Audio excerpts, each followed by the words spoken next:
Malam kudus, sunyi senyap, selamat hari Natal dan tahun baru. Waktu saya menyanyikan pujian itu, karena mama papa saya adalah seorang muslim, papa saya bilang, kamu tidak boleh menyanyikan lagu pujian itu. Saya dibaptis.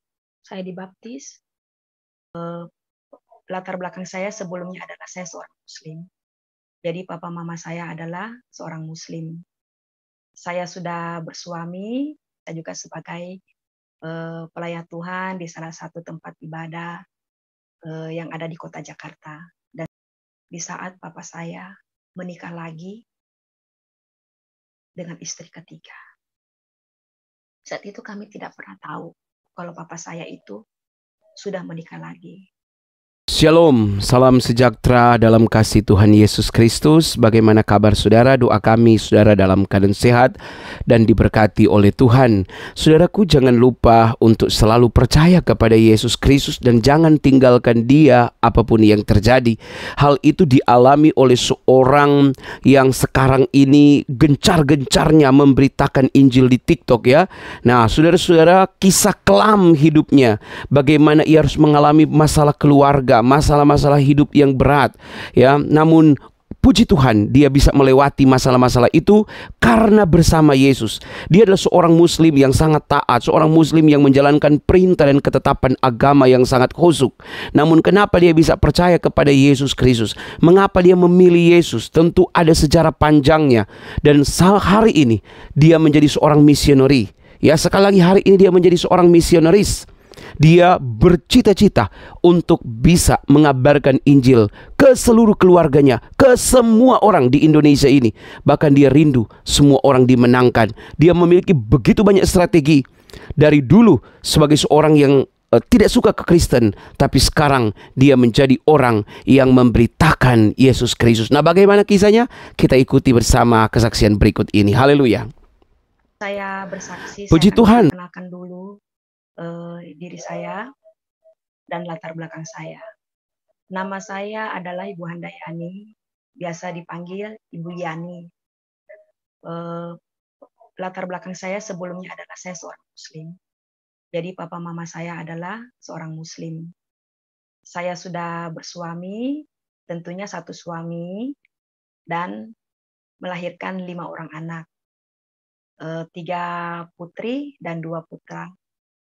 Saya seorang ibu rumah tangga, dan hari Minggu saya taat beribadah kepada Tuhan, dan saya juga sebagai pelayan Tuhan di salah satu tempat ibadah yang ada di kota Jakarta. Dan saya juga bertempat tinggal di Jakarta. Baik sobat, sebelumnya saya akan bersaksi, saya akan menceritakan bagaimana kisah kehidupan saya. Dan biarlah kesaksian pada malam hari ini, di dalam semuanya itu nama Tuhan Yesus dipermuliakan. Sejak kecil, kurang lebih sekitar kelas 5 atau kelas 6 SD, saya senang sekali menyanyikan lagu pujian. Malam kudus, sunyi senyap. Jadi setiap malam Natal itu saya suka sekali menyanyikan lagu pujian itu. Nah, terus kalau pas di hari Natalnya, saya menyanyikan Selamat Hari Natal, Selamat Hari Natal, Selamat Hari Natal dan Tahun Baru. Waktu saya menyanyikan pujian itu, karena mama papa saya adalah seorang muslim, papa saya bilang, kamu tidak boleh menyanyikan lagu pujian itu. Karena saya kan masih kecil, saya masih umur, kalau nggak salah waktu itu kelas 5 atau kelas 6 SD ya. Saya bilang sama papa saya, kenapa? Apa yang salah? Kata papa saya, tidak boleh. Kita orang muslim tidak boleh menyanyikan pujian itu. Gitu. Tapi saya berpikir, yang saya lakukan kan tidak ada yang salah. Saya hanya menyanyi. Toh kalau saya menyanyikan pujian ini, saya tidak melukai siapa-siapa. Saya pun tidak menyakiti hati siapa-siapa. Tapi kenapa saya tidak boleh menyanyikan lagu pujian ini? Tapi karena saya adalah seorang anak kecil Ya waktu pada saat itu kira-kira sekitar kelas 5 atau kelas 6 SD, saya pun tidak pernah menghiraukan apa yang menjadi perbantahan dari orang tua saya.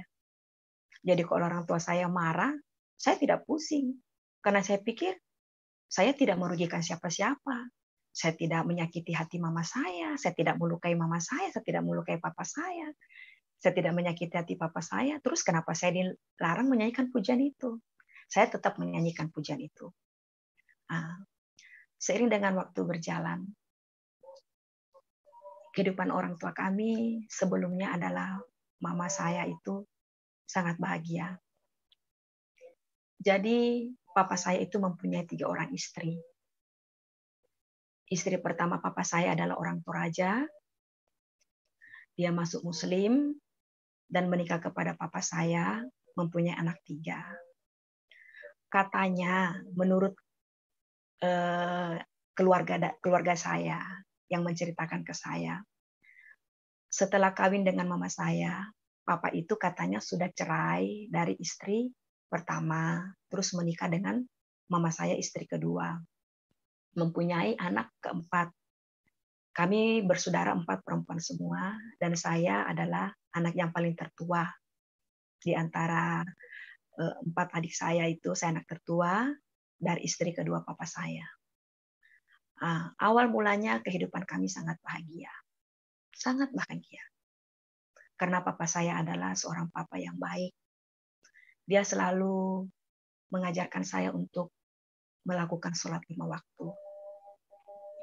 Selalu mengajarkan saya untuk berbuat baik, menghormati orang tua, dan tidak boleh berbohong.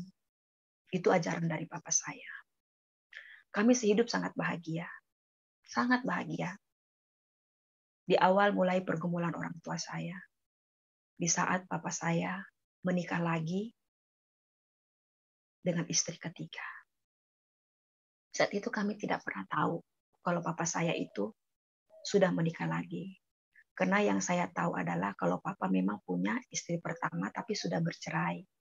Dan anak papa yang dari istri pertama 3-tiganya itu, waktu pada saat saya kecil mereka semua tinggal kepada kami. Awal pergumulan dari ibu saya adalah setelah ketahuan bahwa papa saya menikah lagi dan mempunyai istri ketiga. Awalnya kami tidak pernah tahu bahwa papa saya mempunyai istri.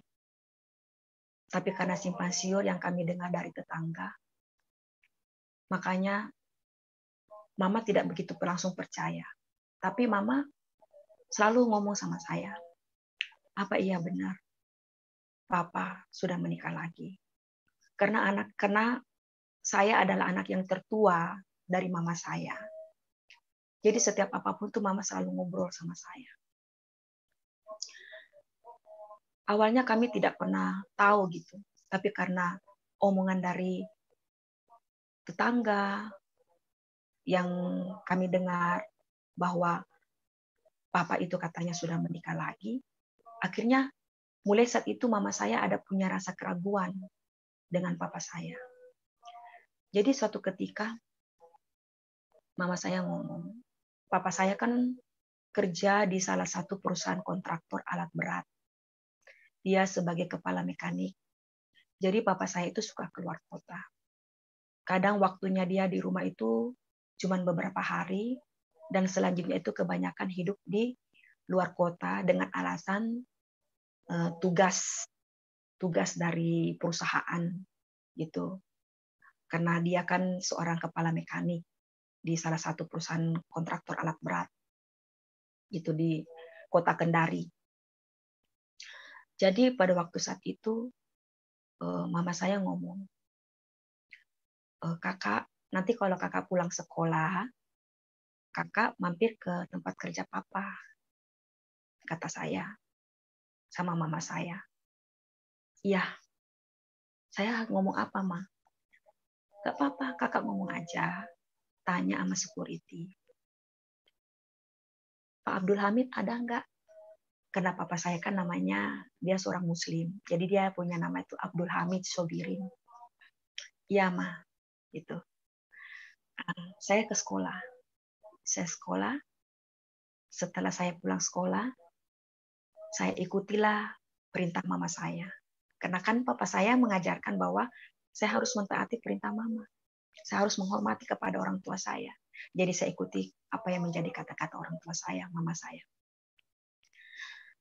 Saya mampir ke tempat kerja papa saya. Karena waktu itu alasan papa saya akan berangkat ke luar kota. Nah, jadi waktu pada saat papa saya memberi alasan kepada mama saya bahwa dia akan berangkat ke luar kota, saat itulah mama ngomong kepada saya, besok kalau kamu pulang sekolah kamu mampir ke kantor papa, cek aja papa ada apa enggak. Iya. Nah, setelah saya pulang sekolah, saya mampir ke tempat kerja bapak saya. Kebetulan sekolah saya dari tempat kerja papa itu ya kurang lebih sekitar jaraknya tuh 200 atau 300 meter lah dari tempat kerja papa dan ke sekolah saya. Saya mampir. Nah, saya tanya kepada security tempat di mana papa saya bekerja. Pak, saya mau nanya, Pak Abdul Hamid ada nggak, Pak? Pak sekuritinya bilang, ada, Dek. Adik siapanya? Saya bilang, saya anaknya, Pak. Saya bilang gitu. Oh ya, Adik mau ketemu sama Papa? Enggak, saya cuma mau tanya aja. Saya mau tanya aja papa saya ada apa enggak.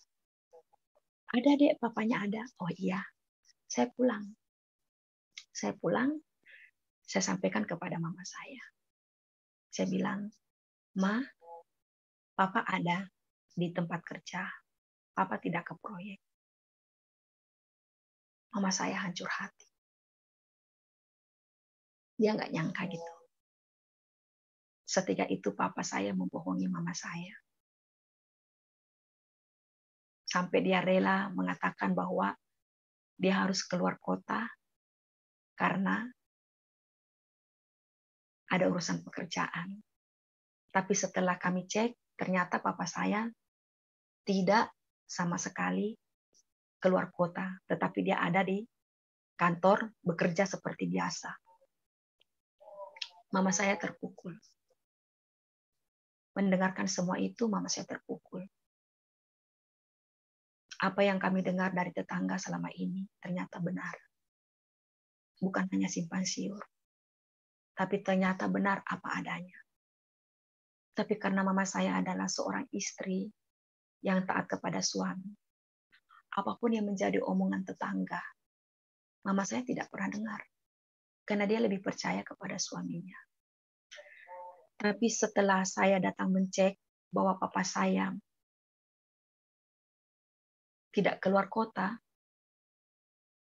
di situ mama saya sakit hati. Nah, tidak lama kemudian, kata mama saya, sudah, kita diamkan saja dulu. Biarkan saja dulu. Kita tunggu sampai papa kembali. Setelah papa kembali dari luar kota, menurut papa, beraktivitas seperti biasa. Seolah-olah tidak pernah terjadi apa-apa. Di rumah itu paling lama 2-3 hari aja. Terus setelah itu, papa saya ngomong lagi, dia harus keluar kota. Ya, kata mama saya, iya, tidak apa-apa, karena tugas gitu. Nah, saat itu, waktu papa saya alasan dengan dia keluar kota, kata mama saya begini, ayo, kamu ikut, karena saya anak tertua.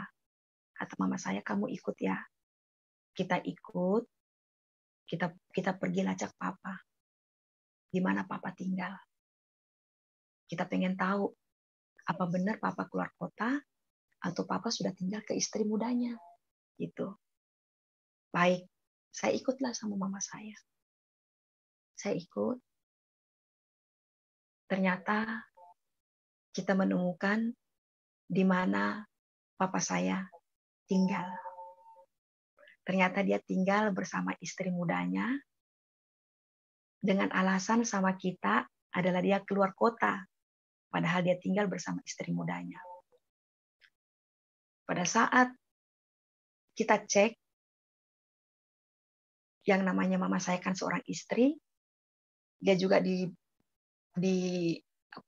dibakar dengan rasa cemburu, sakit hati karena papa saya selama ini dianggap sebagai suami yang baik, suami yang taat beribadah, suami yang rajin melakukan sholat 5 waktu, suami yang rajin mengajarkan kepada kami anak-anaknya bahwa kami tidak boleh berbohong, kami harus melakukan hal yang baik, harus melakukan kebaikan.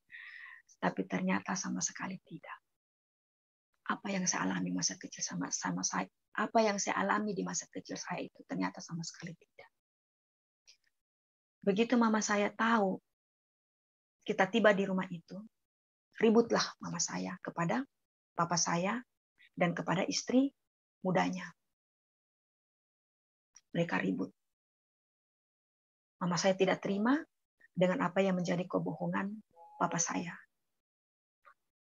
Setelah ribut besar, kita pulang. Keesokan harinya papa datang. Mama saya minta cerai. Tapi bapak saya bilang, tidak, saya tidak akan menceraikan kamu. Tetapi apa yang menjadi kebutuhan kamu di dalam rumah tangga tetap saya penuhi.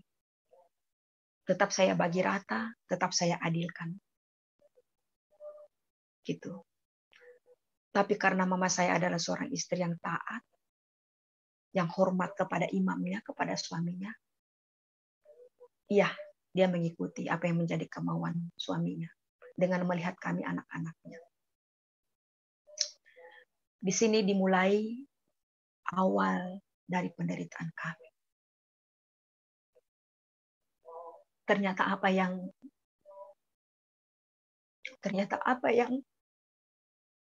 bapak saya katakan itu, bahwa dia akan menjadi suami yang adil bagi istrinya, tidak demikian.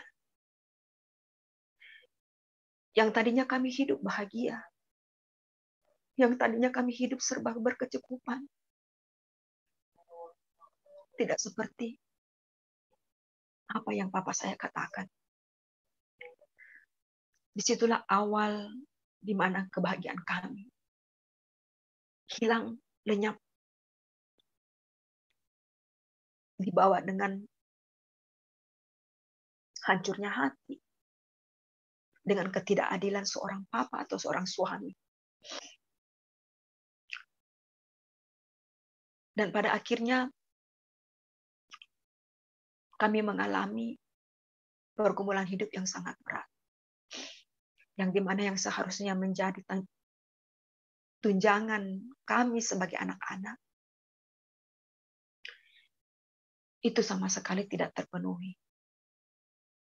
Yang dimana sebagai dia tanggung jawabnya sebagai seorang suami, sama sekali sebagai seorang papa kami, sama sekali tidak ada. Hilang. Dan satu ketika, mungkin karena bapak saya malu dengan apa yang telah dia perbuat, malu mungkin dengan keluarga istrinya, istri mudanya, malu juga dengan rekan-rekan kerjanya. Akhirnya papa saya bilang kepada mama saya akan berangkat ke Jakarta. Itu kata papa saya.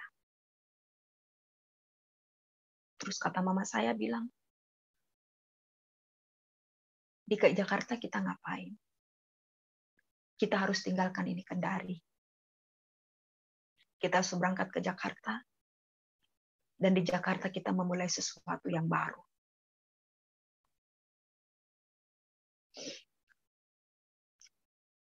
Kata mama saya, iya.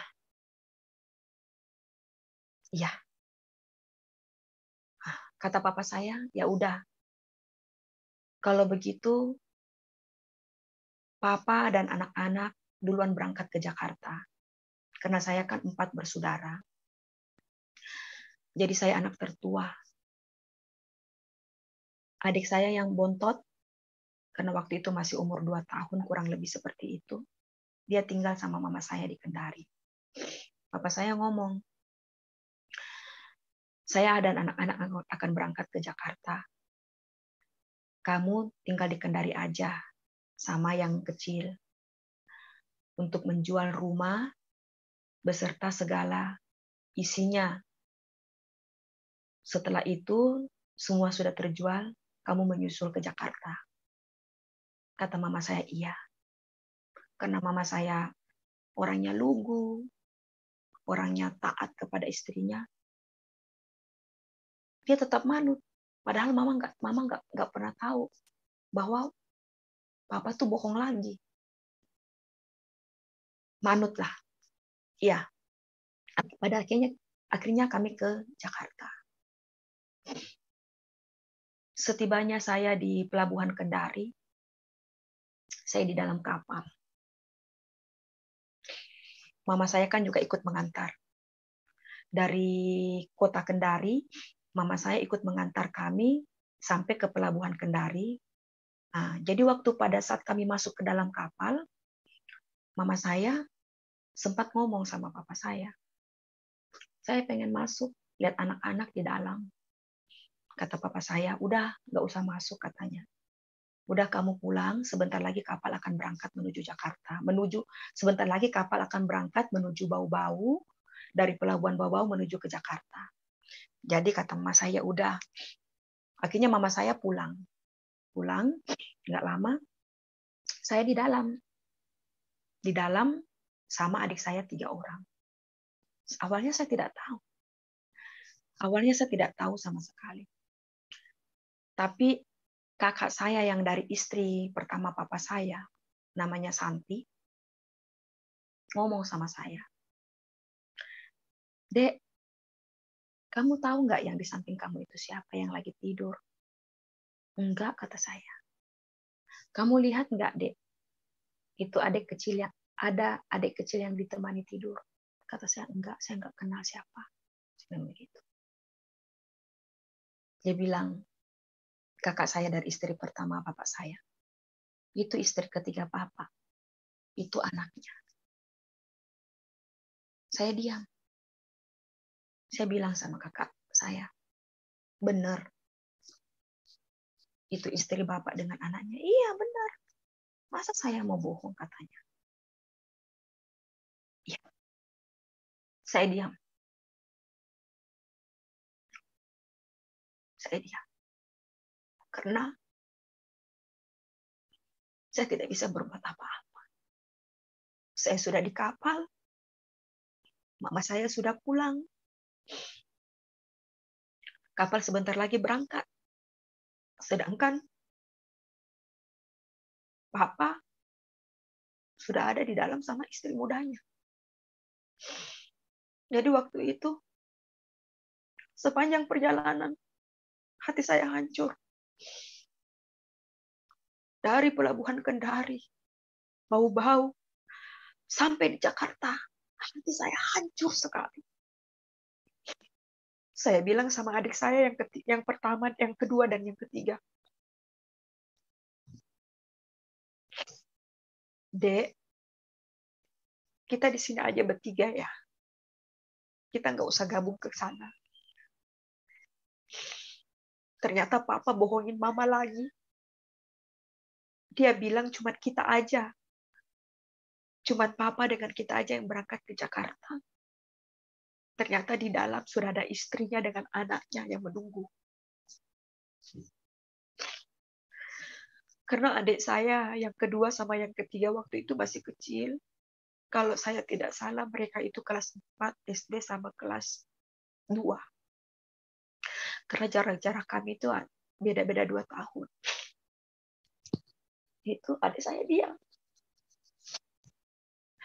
Sepanjang dalam perjalanan, saya merasakan sakit hati. Saya ini mau berontak. Tapi saya nggak tahu apa yang harus saya perbuat. Saya masih anak kecil yang tidak tahu apa-apa. Tapi saya sudah diperhadapkan dengan keadaan seperti ini. Dengan papa beristri 3. Dengan papa melakukan banyak kebohongan. Sampai sepanjang dalam perjalanan hati saya bilang, oh, ternyata ini yang dia ajarkan. Dia menyuruh saya untuk melakukan kebaikan. Tapi ternyata dia berbuat jahat kepada istri dan anaknya. Dia bilang, saya tidak boleh berbohong. Tetapi dia sendiri melakukan kebohongan besar buat istri dan anaknya. Saat itu hati saya kecewa. Kecewa sangat. Kecewa sangat. Sepanjang dalam perjalanan. Karena waktu itu kami naik kapal laut dari pelabuhan Kendari menuju Bau-Bau, Bau-Bau menuju Jakarta. Itu bukan perjalanan yang singkat. Pada waktu itu kurang lebih kami ada seminggu di atas kapal. Saya tidak mau makan. Saya hanya minum. Tapi saya tidak mau makan sepanjang jalan. Karena hati saya sakit. Sakit sekali. Sampai papa saya bilang begini. Kamu tidak boleh begitu. Itu mama kamu. Biar bagaimanapun itu mama kamu juga. Saya bilang, tidak. Mama saya cuma satu. Dia yang melahirkan saya. Dia yang membesarkan saya. Dia itulah mama saya. Saya bilang begitu sama papa saya. Terus bapak saya bilang, kamu tidak boleh begitu. Kamu harus hormat sama dia. Gitu. Saya diancam. Kalau kamu tidak mau hormat sama dia, papa cubit kamu. Gitu. Tidak, saya bilang. Sampai saat itu, papa bilang, kamu makan. Enggak, saya enggak mau makan. Di situ saya benci. Benci. Saya ngelihat sosok papa saya itu adalah seorang papa yang kejam. Papa yang tidak bertanggung jawab. Seorang papa yang rajin sholat 5 waktu. Yang rajin menyampaikan kepada kita, jangan berbuat jahat, harus berbuat baik, jangan berbohong, harus hidup jujur. Tapi ternyata ya tidak. Sampai suatu ketika, tiba di Jakarta, tiba di pelabuhan Tanjung Priuk, saya sampailah ke rumah nenek saya. Karena papa saya adalah asli suku Sunda. Orang tuanya tinggal di Jakarta, daerah Tanjung Priuk. Kami tiba di sana. Nenek saya kaget. Nenek saya kirainnya itu mama saya. Ternyata nenek saya juga kaget kalau yang ternyata yang papa saya bawa itu bukanlah mama saya. Nenek saya ngomong, Yani, itu bukan mama Hasnani. Saya bilang, bukan Nek. Terus itu siapa? Itu istri papa yang ketiga. Benar, itu istri papa kamu yang ketiga. Iya, Nek, itu istri papa yang ketiga. Terus mama kamu tahu nggak kalau kamu ke Jakarta? Tahu. Tapi taunya sama papa doang. Iya. Nggak tahu kalau sama yang ini. Enggak. Kebangetan katanya. Kebangetan bapak kamu. Ini nanti bagaimana kalau papa kamu tahu? Saya bilang sama nenek saya nggak tahu, Nek. Saya nggak ngerti apa-apa. Karena waktu itu saya masih kecil. Sering dengan waktu berjalan, rumah yang mama saya jual di Kendari beserta segala isinya itu semua, puji Tuhan, sudah terlaku. Sudah laku, terjual semua. Karena waktu itu kan zamannya waktu pada itu tahun 90-an belum ada yang namanya handphone, belum ada namanya video call, belum. Jadi masih telegram. Tibalah telegram mama saya dari Kendari ke Jakarta. Kalau mama saya ngomong sama papa saya bahwa semua barang dan perabot rumah beserta isinya semua sudah laku terjual. Dan mama saya siap berangkat ke Jakarta menyusul kami. Ya udah, kata papa saya, udah berangkat. Berangkatlah. Setelah tiba mama saya di Jakarta, Papa saya ini jemput mama saya. Papa bilang, kamu nggak usah ke Tanjung Priok. Kamu langsung aja ke Tasikmalaya, katanya. Ke Tasikmalaya. Kata mama saya nggak, terus anak-anak di mana? Katanya gitu. Anak-anak ada, cuma kan Tanjung Priok lagi pengen digusur. Jadi untuk sementara mereka lagi sedang siap-siap karena mau penggusuran, katanya gitu kan. Memang waktu pada saat itu Tanjung Priok sudah mau digusur. Jadi kamu harus siap-siap. Anak keluarga di sana harus siap-siap. Jadi untuk sementara kamu saya usingkan dulu ke Tasikmalaya. Jadi mama saya diusingkan ke Tasik. Di Tasik itu di mana orang tua kandung mama saya tinggal, yaitu bapak kandung mama saya tinggal di Tasikmalaya. Nah, setelah sampai berapa lama di sana papa saya balik. Nah, di situ mama saya sudah mulai ada firasat bahwa sepertinya ada sesuatu yang tidak benar gitu. Ada sesuatu yang disembunyikan. Ada sesuatu yang tidak benar. Kok tiba-tiba saya datang, saya tidak boleh ke anak-anak, malah saya dibawa ke Tasik, di mana tempat orang tua bapak kandung mama saya tinggal. Nah, karena mama saya kan tidak pernah ke Jakarta, jadi dia belum tahu tuh akses untuk ke Jakarta harus naik apa dia belum tahu. Menyuratlah mama saya kepada kakak mama saya yang tertua. Kebetulan kakak mama saya tertua itu tinggal di Jakarta dan sudah lama di Jakarta, dia cukup kenal kota Jakarta. Dia tinggal di daerah Gandul, Cinere. Kakak mama saya itu menyurat kepada kakak saya. Dibilang saya ada di Tasik, anak saya ada di Jakarta. Saya mau ke Jakarta ketemu sama anak saya, tapi saya tidak tahu untuk jalan menuju ke Jakarta. Akhirnya dipantau lah sama kakaknya untuk datang ke rumah kakak mama saya yang tua di daerah Gandul di Cinere sono, tinggal di sono dulu. Nanti dari sana baru kakak mama saya antar ke Tanjung Priok ke rumah mertuanya, ke rumah nenek saya di mana saya tinggal. Nah, setelah tibanya mama saya di Jakarta, berangkatlah mama saya dari Gandul, dari Tasik ke Jakarta.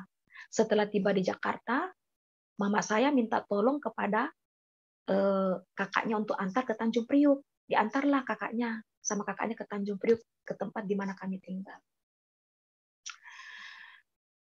Begitu mama saya tiba di Tanjung Priok, mama saya kagetnya luar biasa. Karena waktu pada saat mama saya tiba, istri ketiga papa saya ada di tempat.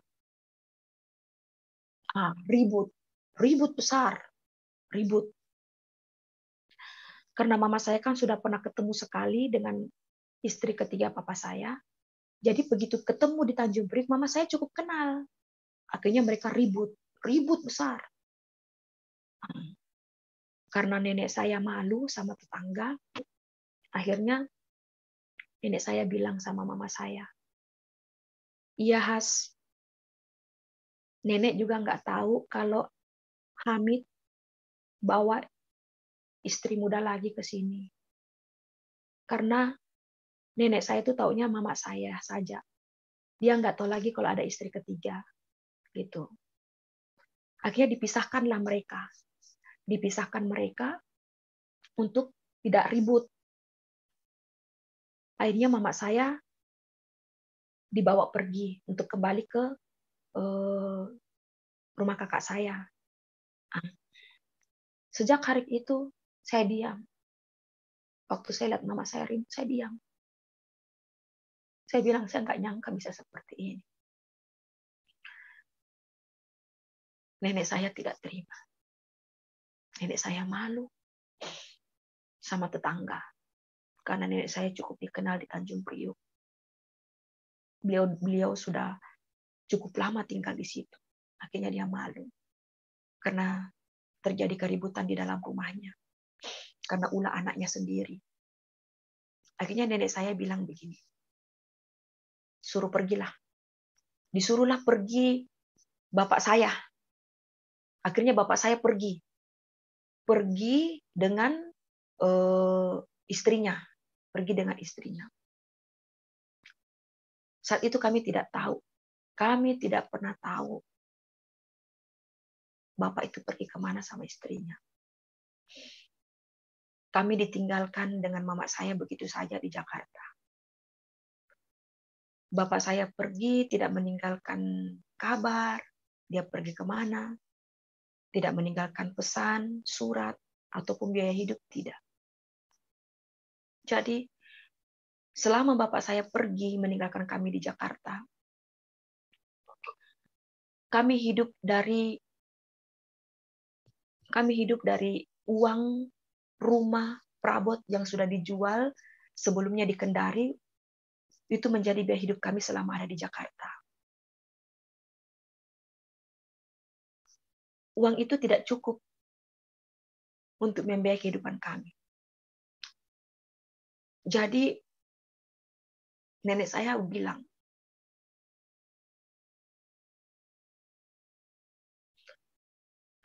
dia hanya memberikan tempat tinggal, tapi tidak untuk makan. Makan kami harus mencari sendiri. Listrik, kamu harus bantu bayar. Iya, kata mama saya. Karena uang yang mama bawa dari hasil jual rumah dan segalanya, itu tidak cukup untuk memenuhi kebutuhan hari-hari kami. Mama saya pergi bekerja sebagai seorang pembantu. Dia bekerja di salah satu rumah, menjadi buruh cuci, buruh masak. Ya, layaknya seorang pembantu. Jadi kalau mama saya sudah selesaikan pekerjaannya, mama saya pulang bawa makanan. Mama saya pulang bawa makanan. Jadi kami makan makanan yang mama bawa.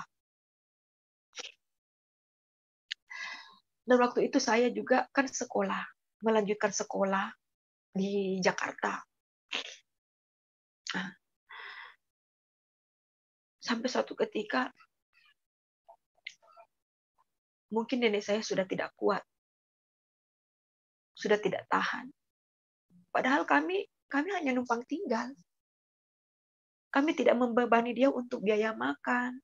Bahkan mama saya pun membantu untuk pembayaran listrik. Jadi waktu itu saya pergi sekolah. Mama saya pergi bekerja. Enggak. Jadi waktu itu mama saya setelah kerja pembantu, dia dapat pekerjaan di Cakung sebagai buruh di salah satu perusahaan di Cakung. Itu. Setelah kerja pembantu ini, mama saya dapat pekerjaannya lebih baik lagi sebagai buruh di Cakung.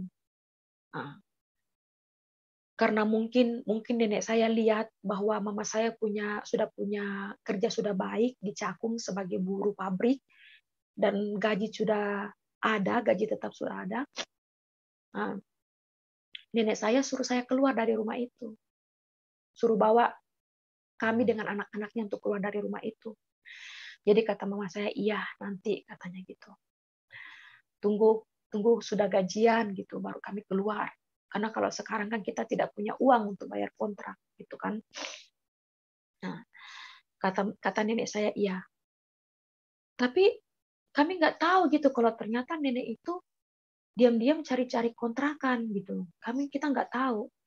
Nah, setelah saya pulang sekolah sama adik-adik saya, mama saya berangkat kerja, saya pulang sekolah. Saya masuk di kamar, saya kaget, saya lihat. Ternyata di dalam kamar itu sudah tidak ada pakaian saya semua. Bahkan kasur yang buat kami tidur itu sudah tidak ada. Sudah tidak ada. Saya diam. Nenek saya ngomong, Barangnya udah nenek angkut. Diangkut kemana, Nek? Nenek udah dapat rumah kontrakan. Barangnya udah nenek angkut semua di sono. Kamu tinggal bawa badan aja di sono katanya. Oh iya, Nek. Saya diam. Saya nggak bilang-bilang. Saya tunggu mama saya pulang. Mama saya ini belum tahu. Karena mama saya kan kerjanya dari pagi sampai malam. Kadang pulangnya tuh sore, cuma kadang mama saya ikut lemburan. Jadi kadang nyampe rumah tuh jam 9, jam 10 malam gitu. Setelah mama saya pulang, mama saya kaget. Bu, katanya, pakaian saya sama kasurnya di mana? Oh, ya, nenek udah dapat kontrakan, nenek udah angkut semua. Masalah bayar nenek udah bayar, udah kamu katanya tinggal aja di sono, gitu. Udah bawa anak-anak kamu ke sana. Di mana? Sini, dianterin lah sama nenek. Setelah itu kami tiba, saya kaget. Saya lihat. Ternyata rumah yang kami tinggali waktu pada saat itu sangat tidak layak. Tidak layak sekali. Di mana lingkungan rumah itu tidak baik. Jadi di lingkungan rumah itu banyak perempuan-perempuan yang suka merokok.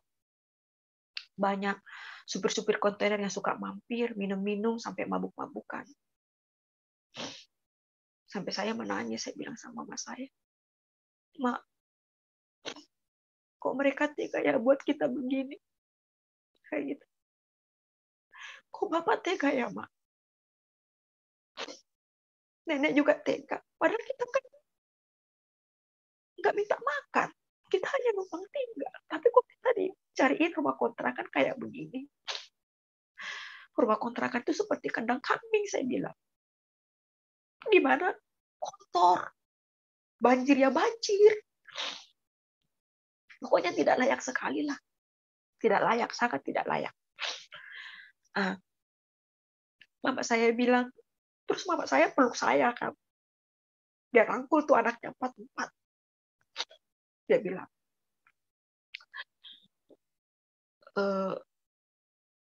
kamu sabar aja ya.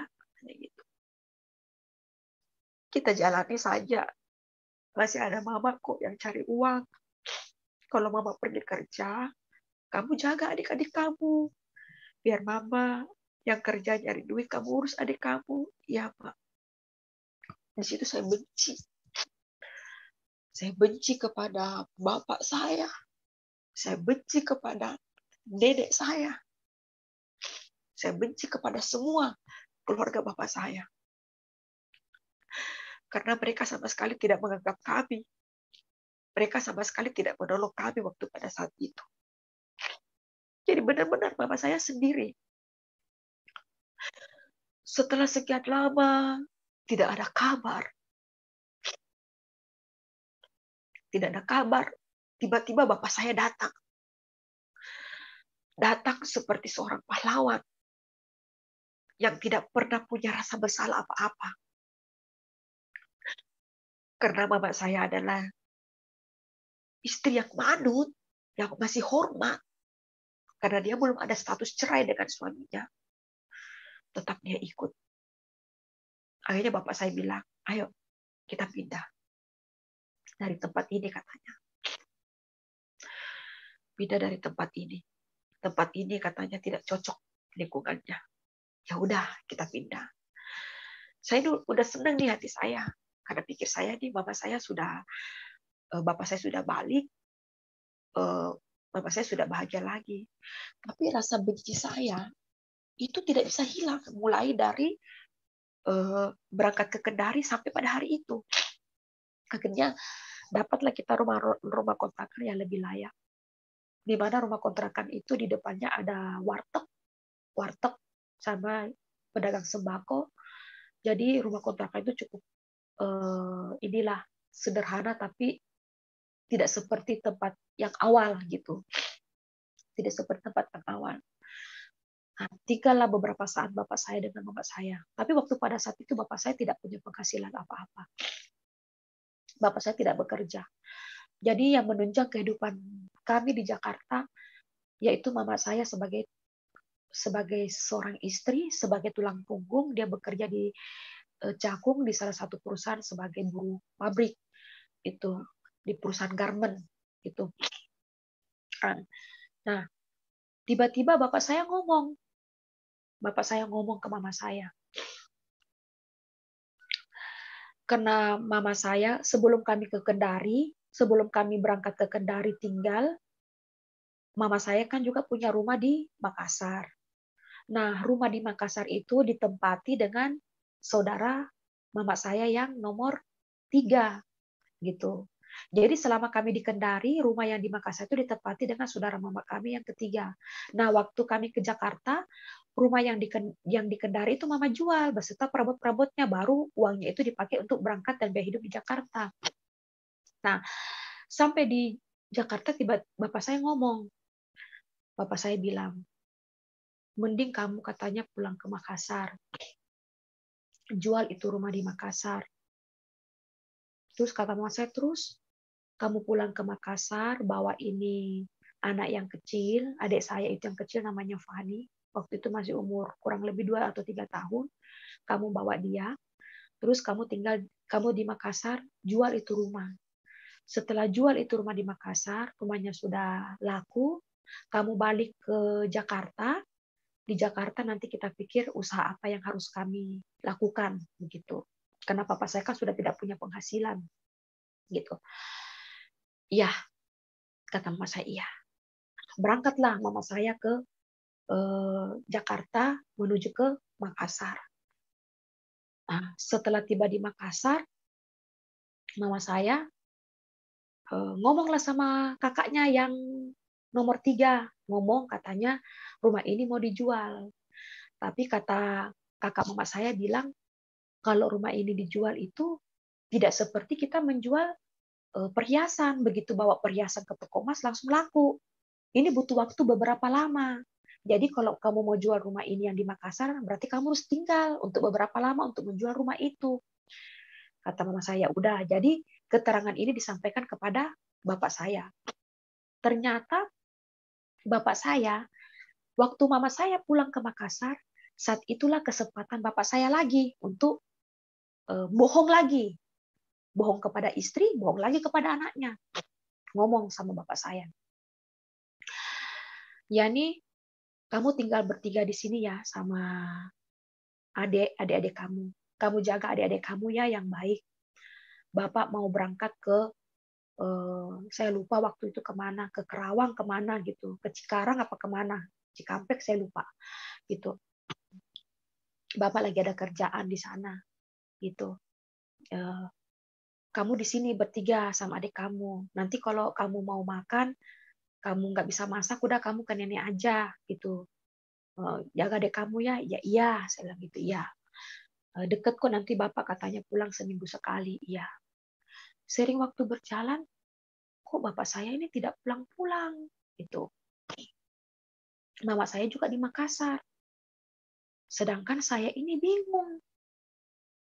Saya sekolah, mau sekolah tidak punya uang sekolah.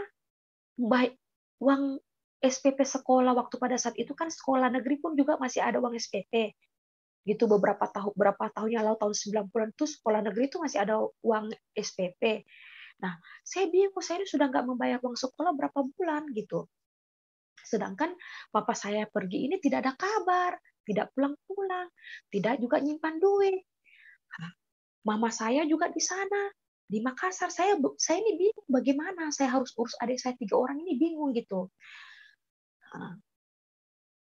Karena saya ingat pesan papa saya, kalau kamu mau makan, kamu ke nenek, katanya gitu.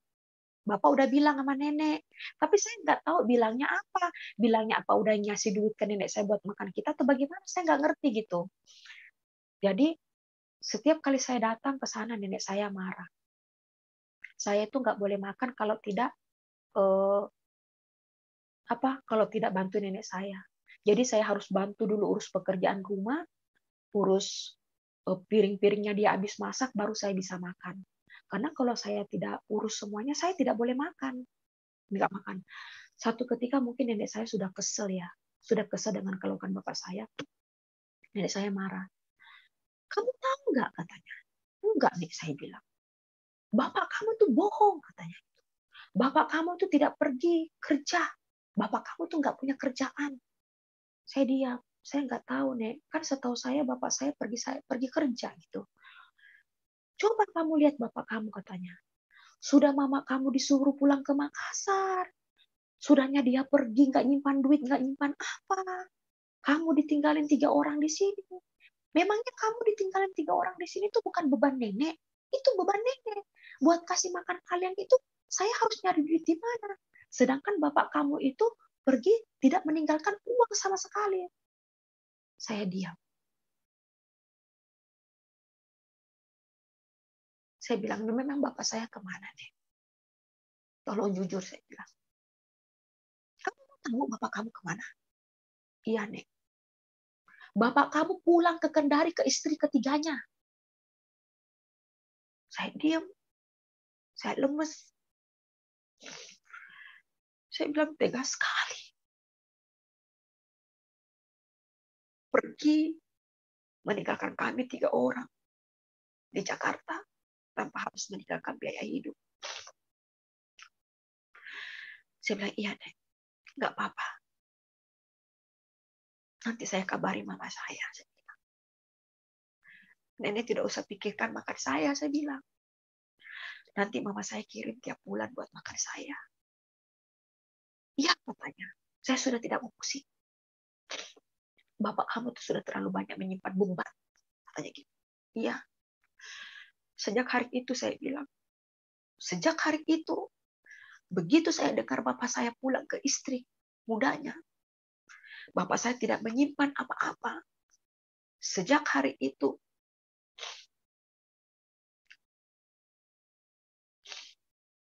saya tidak mau makan di rumah nenek saya. Kebetulan di depan rumah saya itu ada warteg. Untuk kasih makan adik 3 ini, adik saya 2 orang ini.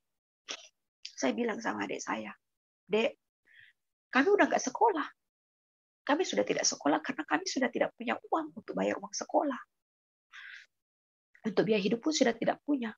Dan puji Tuhannya waktu pada saat itu, waktu mama saya pulang ke Makassar, mama saya sudah membayar rumah kontrakan untuk 1 tahun, selama 1 tahun. Nah, saya bilang sama adik saya, udah, nanti kakak cari, nanti gampang, nanti kakak cari kerja, biar kita bisa makan. Saya ngomonglah sama bos yang punya warteg. Saya bilang, namanya Mbak Wati, saya masih ingat beliau. Mbak Wati, ini semua sayurannya mau disiangin ya? Iya, katanya mau disiangin. Tempe-tempenya juga mau dipotongin ya? Iya. Emang kenapa, Dek? Katanya. Saya potongin ya, saya gitu. Terus, Mbak Wati nanti gaji pakai apa? Mbak Wati nggak bisa gaji kamu pakai duit. Saya bilang, nggak apa-apa Mbak Wati. Saya bilang,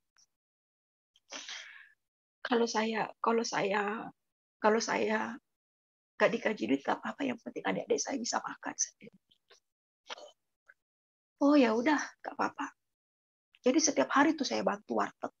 Saya kupas sayurnya, saya potong-potongin tempenya, saya bersih-bersihin piringnya, yang piring-piring bekas orang makan. Setiap saya sudah kerja, saya dikasih makan sama Mbak Wati. Jadi kalau saya sudah dikasih makan, saya bilang sama adik saya, Dek, udah, kamu makan ya. Kata adik saya, kakak nggak makan. Enggak, kakak udah makan. Padahal saya belum makan, saya bilang. Saya belum makan. Udah, kamu makan ya. Begitu. Ya kak, biar adik saya makan. Sampai satu ketika saya sudah tidak tahan dengan beban ini, saya bilang. Saya sudah tidak tahan. Saya pergi cari surat. Saya pergi cari amplop yang pernah zaman dulu kan kalau kita kirim surat itu pakai perangko. Saya pergi cari. Jadi waktu saya cari, saya dapatlah perangko yang masih utuh, tapi stempelnya pudar. Stempelnya pudar. Saya menyurat ke mama saya di Makassar. Saya ceritakan semua apa yang menjadi berkumpul saya di Jakarta kepada mama saya. Saya ceritakan bagaimana perbuatan bapak saya di Jakarta. Bagaimana bapak saya meninggalkan, saya ceritakan semua. Setelah saya ceritakan, mama saya bilang begini, iya,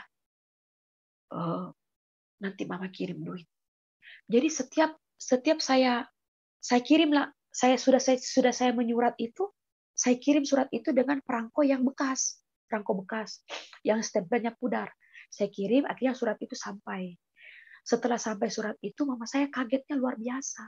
Dia pikir bapak saya ada di Jakarta. Ternyata bapak saya sudah tidak di Jakarta. Nah, akhirnya saya ceritakan keadaan saya, bahwa saya mau makan, saya sudah tidak punya uang. Bahkan untuk makan ke rumah nenek, saya tidak boleh, saya dimarah-marahin sama nenek, karena bapak pergi tidak simpang duit buat biaya hidup kami selama di Jakarta. Akhirnya setiap kali mama saya kirim surat, mama saya menyelipkan uang di surat itu, di amplop itu. Menyelipkan Rp5.000, Rp10.000. Waktu pada saat itu uang Rp5.000, Rp10.000 pada tahun 90 itu sangat besar. Sudah sangat besar sekali waktu pada saat itu. Jadi kalau mama saya kirim, saya pergunakanlah uang itu untuk biaya hidup saya, beli kebutuhan sehari-hari. Sampai satu ketika mama saya bilang begini, nanti akan ada orang yang datang jemput kamu. Akan ada orang yang datang jemput kamu. Beliau itu bernama Bapak Andi Jafar. Semoga beliau masih hidup. Beliau itu kerjanya berlayar, dan beliau itu berlayar di salah satu perusahaan pelayaran namanya Kala Lines. Mama saya bilang begini, nanti akan ada orang yang datang, orang ini nanti akan bawa kamu pulang ke Makassar. Setelah beberapa lama kemudian, datanglah orang itu, akhirnya kami pulang ke Makassar. Orang itu yang membawa kami pulang ke Makassar. Setelah sampai di Makassar, saya ceritakanlah semua apa yang menjadi kejahatan, kebohongan bapak saya selama ada di Jakarta. Sejak hari itu bapak saya meninggalkan kami di Jakarta tanpa pesan, tanpa biaya hidup. Sejak itulah sampai beberapa tahun yang lalu baru kami bertemu. Gitu. Jadi kurang lebih saya ketemu kembali dengan beliau itu sekitar kurang lebih 20 tahun. Kurang lebih sekitar itu 20 tahun. Saya sudah punya anak 3, baru kami ketemu. Sampai di Makassar, saya ceritakan semua. Saya sakit hati. Di Makassar, puji Tuhan, mama saya bekerja juga di salah satu kawasan industri Makassar sebagai buruh pabrik. Dari situlah mama kami menunjang kehidupan kami sehari-hari. Sampai-sampai saya bilang begini sama mama saya, Mak, kok bapak tega ya buat kita seperti itu? Kata mama, biar nak, gak apa-apa. Masih ada mama yang menafkahi kalian. Yang penting kalian menjadi anak yang baik ya. Biar mama yang kerja, kamu yang kakak paling tua urus adik-adik di rumah. Iya, Ma. Jadi waktu pada saat saya pulang ke Jakarta menuju ke Makassar, saya sama sekali sudah tidak sekolah, sudah berhenti dari sekolah. Begitu pula juga dengan adik kedua dan adik ketiga, kami sama sekali tidak sekolah. Seiring dengan waktu berjalan, saya melihat kehidupan orang tua saya di Makassar. Sangat sedih. Dia bekerja di salah satu perusahaan di kawasan industri Makassar sebagai buruh pabrik dengan gaji 3.000, 2.000 per minggu, yang hanya bisa untuk makan kami, hanya bisa untuk makan kami selama seminggu. Sampai saya menangis. Saya bilang, Mak, nanti suatu hari nanti saya tidak mau cari suami seperti Bapak. Bapak bukan laki-laki yang bertanggung jawab. Dia seorang bapak, bagi saya bukan seorang bapak yang baik. Karena dia meninggalkan tanggung jawabnya 4 orang anak. Tidak dinafkahi, tidak dihidupi, bahkan untuk disekolahkan pun tidak sama sekali. Bahkan kami hidup terlantar seperti kami tidak mempunyai seorang bapak. Kata mama saya, iya nak, kamu sabar ya. Kamu sabar. Di situ mulai rasa pahit saya kepada orang tua.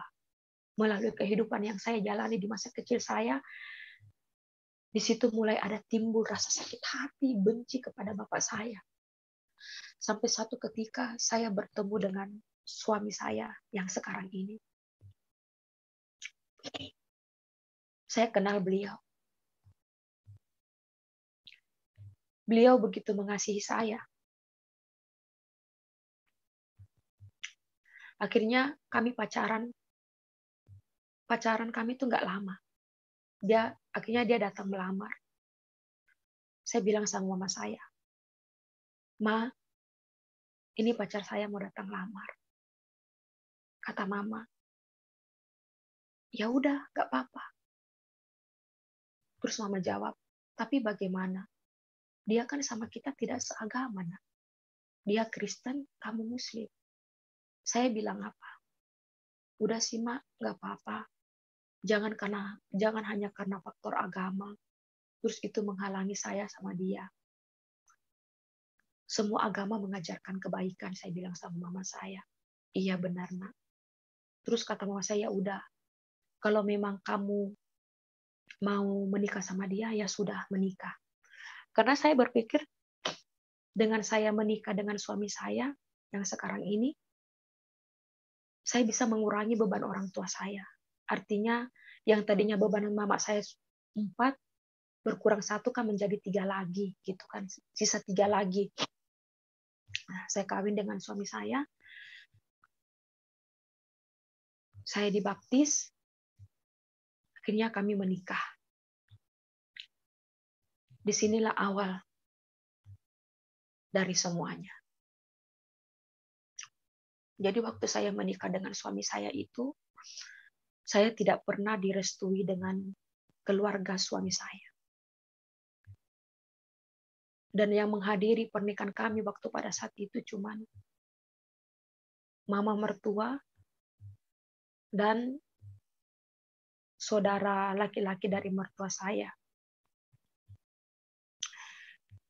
Itu yang menghadiri. Dengan mama saya dan saudara mama, orang tua mama saya juga yang hadiri sebagai saksi.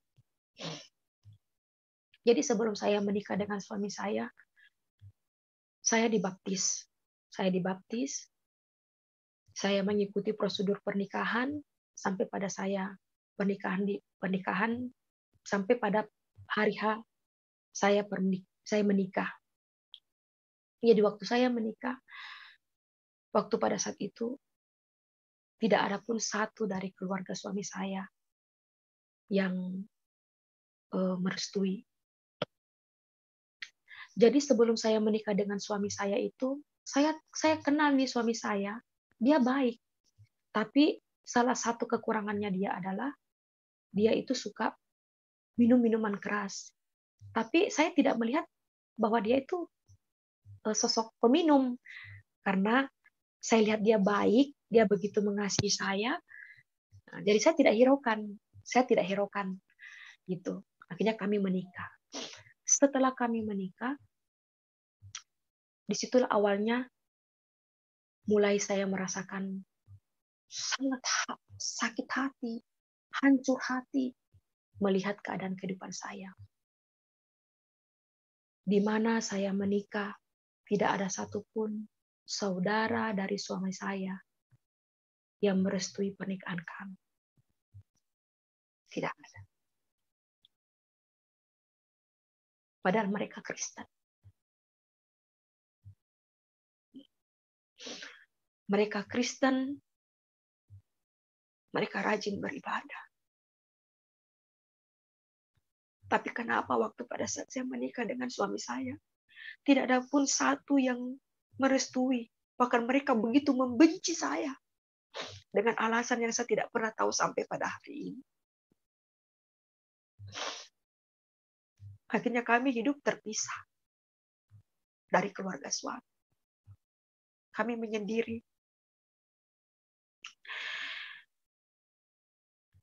Saya tidak pernah menyangka begitu. Saya sampai bilang, apa ya salah saya?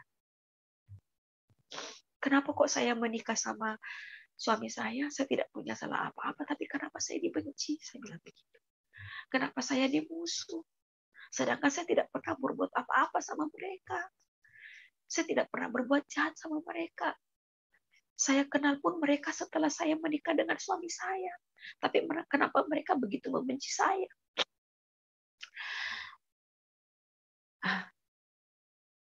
Kami terpisah. Saya nggak pernah menyangka itu. Mereka begitu membenci saya. Mereka begitu menghina saya. Akhirnya, tadinya kan saya tinggal di mertua. Bersama suami saya dan anak saya. Saya disuruh pergi dengan keluarga suami saya.